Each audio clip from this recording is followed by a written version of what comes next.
Minister David, welcome to Issues and Answers. Minister, could you tell us what was the overarching concept of Future Leaders Conference?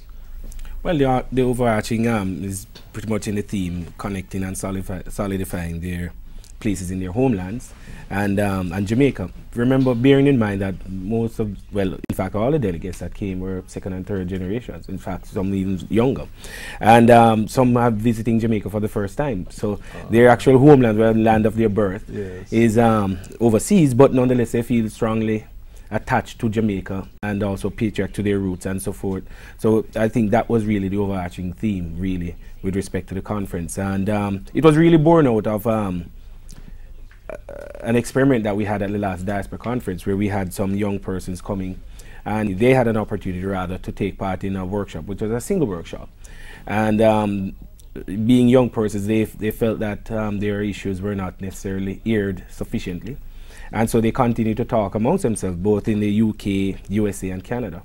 And then came the whole concept of a Future Leaders Diaspora conference, where they would be able to discuss issues that are pertinent to them. Their voices could be heard, and it would be singular, not necessarily subsumed in the wider Diaspora conference. And so really that is the essence behind that particular conference, but also to act as a training ground for them, because a lot of the leadership in our diaspora, a lot of them migrated in the 50s and 60s.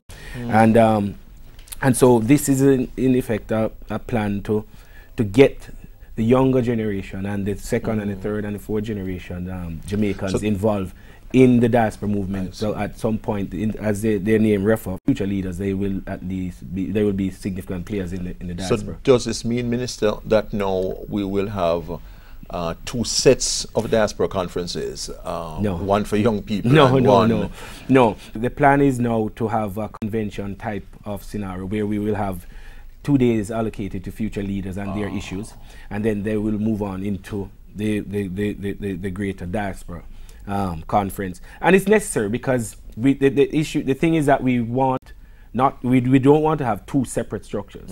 What we really want to have is almost like the youth arm of the diaspora. Yes. And so we need that linkage, and we need the seamless movement into leadership for these young persons. Yes.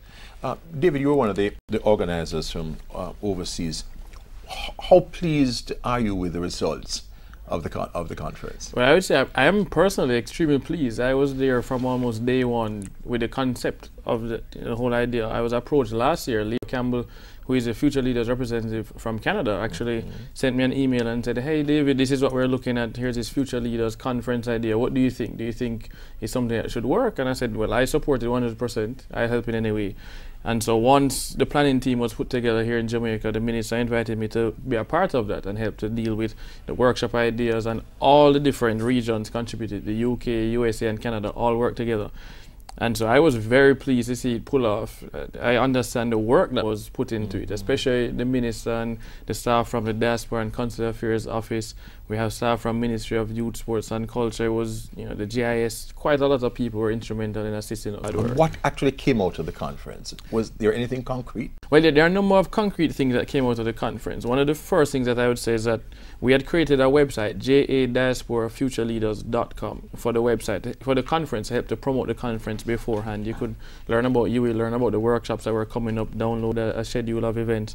And the idea was that we wanted to turn this into some sort of hub, because a lot of young people always want to do something, but they don't think somebody else is like-minded. They only think of, oh, my friends got a party or got a movie. How can I find somebody like me?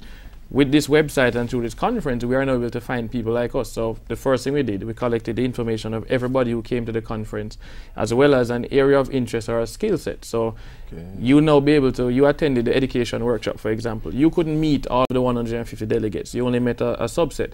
Going forward now, you'll actually be able to search this database. So I can look for anybody who attended the conference, who went to education, or who is interested in education. And I can find somebody in Jamaica, somebody in the USA, somebody in Canada, somebody in UK, and I'll be able to connect with those people. So we had the same thing for crime and violence, business and entrepreneurship, culture.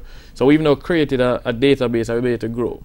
Also, one of the things I realized out of it is that not all the delegates have spent as much time understanding Jamaica, reading the newspapers every day, staying up to date on news, and that's understandable. But in this day of technology, we need to take advantage of email newsletters, for example. So we are now set up an email newsletter where each week we can actually send you some information, here's some updates, here's some articles you may have. And they can read newspapers online also. And they can read, and we need to promote that to them, and we'll link to the articles from online. Thanks for staying with us on Issues and Answers. We're talking about the recently concluded Future Leaders Conference at University of the West Indies, Mona. We have with us the Minister of State in the Ministry of Foreign Affairs and Foreign Trade, Dr. Ronald Robinson, as well as Future Leaders representative from the United States, David Mullings. And David, you were talking about a number of things which have actually been accomplished at the conference. But let's talk about the spirit of Jamaicans overseas, young people of the diaspora.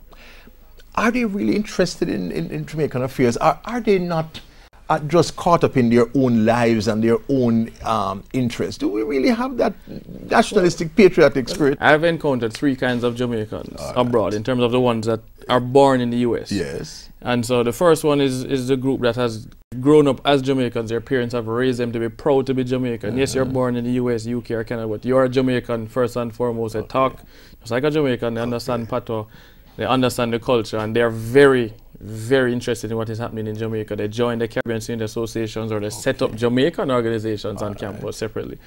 We have a set of, then we have the other 2 Jamaicans. We have one set that wants nothing to do with Jamaica at all. Their parents and their grandparents left in the 60s, 70s and said, nothing in Jamaica no good. It's beyond salvation.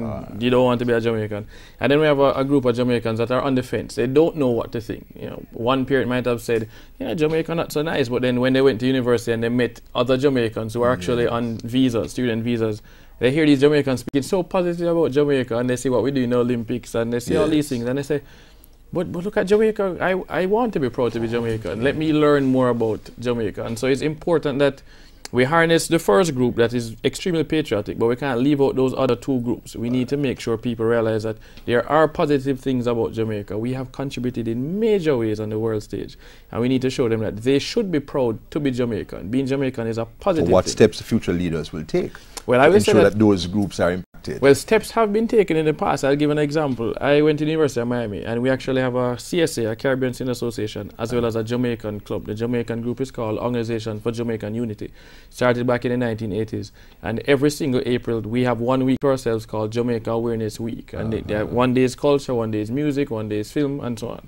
And what we do is focus on teaching people about the positive aspects of Jamaica. We have Air Jamaica come through, we have the tourist board come there, and we show documentaries, we make sure to expose them to more than just Bob Marley, and we explain some of the things that happen in Jamaica, and we expose the positive side of our culture. And that is not the only school that happens at. These CSAs and Jamaican organizations facilitate promoting Jamaica in a positive light to our own generation and our age group. So those are some of the things that have already started. What we need to do now is to make it easier for other people to roll out similar programs at their universities and possibly even at their high schools. Is the government also targeting Jamaicans abroad who have investable funds to plow some of that money in Jamaica, in investment? So it's not just sending remittances for those remittances we use for consumption purposes, but actually to target funds which can be used for investment, which can be used for business. Oh, definitely. That is something that we're working on with respect to targeting investments and so forth. And one of the things that came out of the conference and the entrepreneurship workshop was how can young Jamaicans get themselves involved in investing in the country and pushing entrepreneurship and so forth. So that was discussed, and there is in fact a concerted effort to move in that direction. Good.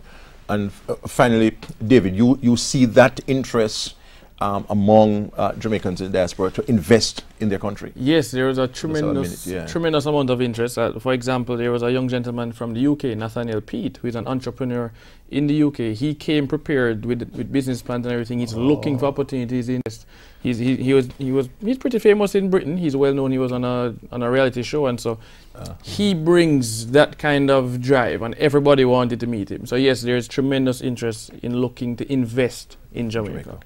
Thank you very much, Minister Ronald Robinson, Minister of State in the Ministry of Foreign Affairs and Foreign Trade.